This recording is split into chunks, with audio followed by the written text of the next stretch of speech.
This is a 75-year-old love story.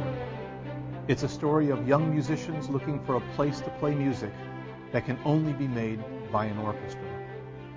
It's a story of audience members who have come to concerts and operas since they were children, now bringing their grandchildren with them. It's a story of dedicated volunteers who have spent countless hours raising money, selling tickets, stuffing envelopes, cajoling friends and business associates to join them. It's a story of daring escapes from repressive regimes to find new musical opportunities in a small southern town. A story of visiting stars and homegrown talent. It's a story with lots of twists and turns, but what all the people in this story have in common with each other is love. An overwhelming love for music, which returns that love at every performance. This love story begins on November 5th, 1933, at a junior high school auditorium. But it really starts even earlier in the hearts of the young musicians who came together that fall to begin an orchestra. They came for love, a love of music which could only be fulfilled on the stage with each other, performing the music they had grown to love in their school orchestra and for which the city gave them no other outlet. They were really just kids. More than half of them were either still in Chattanooga High School or had just graduated. They found a few adult musicians in town willing to help them get started and to play, including Iris Summers and Earl Van Arsdale from the local Tivoli Theater Orchestra.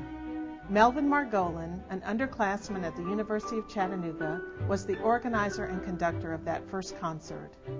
It was an ambitious program, including music by Beethoven and Schubert, 2 arias by a local baritone, and even a fiddle tune, Cripple Creek.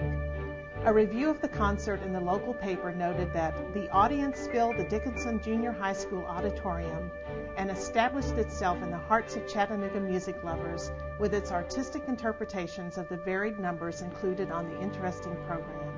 The Chattanooga Symphony Orchestra was a reality.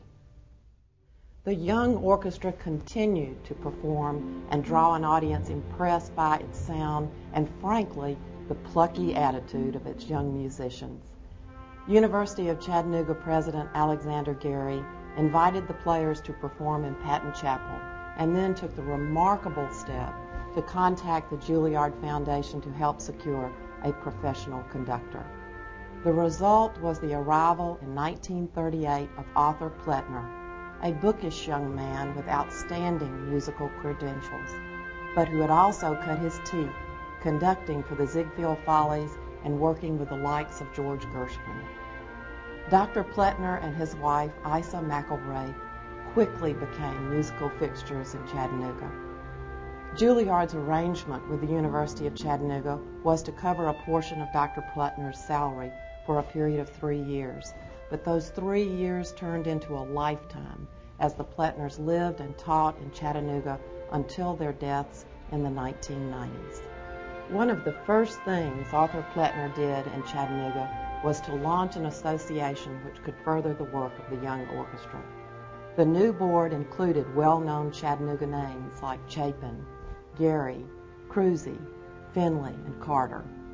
Mrs. George Patton chaired the first fund drive for the growing symphony.